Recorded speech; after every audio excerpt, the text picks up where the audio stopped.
রমজান মাস চলে আসছে। ইফতারের সময় বিভিন্ন দেশে ভিন্ন ভিন্ন ঐতিহ্যবাহী খাবার খাওয়ার প্রচলন আছে। বাংলাদেশে সাধারণত খেজুর দিয়ে রোজা ভাঙা হয়। এরপর আসে ছোলা, আলুর চপ, বেগুনি ও মুড়ি মাখা। আমাদের ইফতার আয়োজনে লেবুর শরবত ও বিভিন্ন ফলের শরবতও অন্যতম উপাদান। তবে পৃথিবীর অন্য মুসলিম দেশে ইফতারে কি খাওয়া হয়, ঐতিহ্যবাহী ইফতারি সম্পর্কে জেনে নিন। মিশরে ইফতারে কাতায়েফ নামের এই বিশেষ মিষ্টান্ন থাকবেই। মিষ্টি প্রেমীদের মন জয় করে নেওয়ার মতো একটি খাবারই বটে।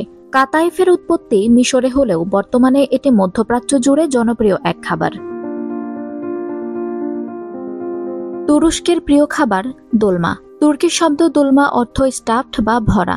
অটোমান সাম্রাজ্য থেকে উদ্ভূত এই খাবার মূলত আঙ্গুরের পাতা, বেলমরিচ বা ক্যাপসিকামের মতো সবজির ভেতরে চাল, মশলা ও কিমা করা মাংস ভরে তৈরি করা হয়। এর হালকা ও সতেজ স্বাদ ইফতারে নিয়ে আসে প্রশান্তি, তাই রমজান মাসে এটি তুরস্কের অন্যতম জনপ্রিয় খাবার। মরক্কোর ঐতিহ্যবাহী ইফতারি হারিরা। এটা মূলত এক ধরনের সুস্বাদু স্যুপ। সাধারণত খেজুর ও মিষ্টি পেস্ট্রির সঙ্গে পরিবেশন করা হয়। একে বাংলাদেশের হালিমের সঙ্গে তুলনা করা চলে। দীর্ঘ সময় রোজা রাখার পর এই স্যুপ শরীরে শক্তি যোগায়, স্বস্তি দেয়। ইন্দোনেশিয়ার পশ্চিম জাভার বিখ্যাত খাবার মি গ্লোসোর, যা ইফতারেও বেশ জনপ্রিয়। এটি মূলত এক ধরনের নুডলস। এই বিশেষ নুডলস তৈরি হয় কসাভা, ময়দা ও হলুদ দিয়ে। স্বাদ ও রঙে গমের নুডলসের চেয়ে সম্পূর্ণ ভিন্ন। পাকিস্তানে ইফতারে জনপ্রিয় পদ হালিম। এর রেসিপি আমাদের হালিমের মতোই। পরিবেশন করা হয় নান বা রুটি দিয়ে। উপরে ছড়িয়ে দেওয়া হয় বেরেস্তা, লেবু ও ধনেপাতা, যা খাবারটাকে করে তোলে আরও সুস্বাদু। ভারত। দেশটির এক এক রাজ্যের ইফতার আয়োজনে এক এক খাবার জনপ্রিয়। যেমন ইন্ডিয়ান এক্সপ্রেসের প্রতিবেদনে বলছে, ভারতের হায়দ্রাবাদের মুসলিমরা ইফতারে হালিম খেতে পছন্দ করেন। আবার কেরালা ও তামিলনাড়ুর মুসলমানরা ইফতার করেন নম্বু কাঞ্জি নামে এক ধরনের খাবার দিয়ে।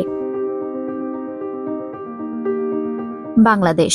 উপমহাদেশের অন্য দেশের মতো বাংলাদেশের মানুষকেও ইফতারে অনেক ভাজা পোড়া খাবার খেতে দেখা যায়। এর মধ্যে থাকে পেঁয়াজু, বেগুনি, আলুর চপ, বিভিন্ন ধরনের সবজির পাকোড়া ইত্যাদি। এছাড়া ইফতার আয়োজনে আরও থাকে মুড়ি, ছোলা, বুট, জিলাপি, হালিম সহ নানা রকমের শরবত ও ফল। তবে ফলের মধ্যে খেজুর প্রায় অপরিহার্যই বলা যেতে পারে। এটি ছাড়া বাংলাদেশি মুসলিমদের ইফতার টেবিল একরকম অসম্পূর্ণই বলা যায়। মূলত মহানবী সাল্লাল্লাহু আলাইহি ওয়াসাল্লাম ইফতারের শুরুতে খেজুর খেতেন বলে বিশ্বব্যাপী এটি এত জনপ্রিয়। মিশর। রমজানে মিশরের মানুষের ইফতার টেবিলে থাকে নানা ধরনের খাবারের সমারোহ। তার মাঝে উল্লেখযোগ্য হল আতায়েফ ও কুনাফা। আতায়েফ হলো এক ধরনের প্যানকেক ও কুনাফা এক ধরনের সিরাপ। এই দুটো খাবার মিশরীয় মুসলমানদের ইফতারের অবিচ্ছেদ্য অংশ বলা যেতে পারে। আলজেরিয়া। আলজেরিয়ান মুসলিমরা পিৎজা, শোয়ারবা, সবজি, রোল, আলু ও সবজি দিয়ে তৈরি দোলমা ইত্যাদি দিয়ে তাদের ইফতার শুরু করেন। মাগরিবের নামাজের পর তারা সিগার নামক এক ধরনের পানীয় পান করেন, যা বাদাম দিয়ে তৈরি। এছাড়া তাদের ইফতারের তালিকায় বিভিন্ন স্যুপও থাকে। সৌদি আরব। সৌদিরা ইফতারের শুরুতে গাহুয়া নামক অ্যারাবিক কফি পান করেন এবং সেই সাথে অবশ্যই খেজুর খান। এরপর তারা মাগরিবের নামাজ পড়েন।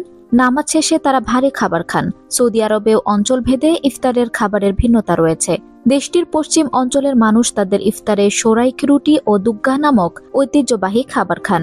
আবার পূর্বাঞ্চলের লোকেরা ইফতারে সালুনা নামের একটি খাবার খান, যা মাংস ও সবজির স্ট্রু দিয়ে তৈরি। আঞ্জুম হক আরবি, টাইম নিউজ ডেস্ক।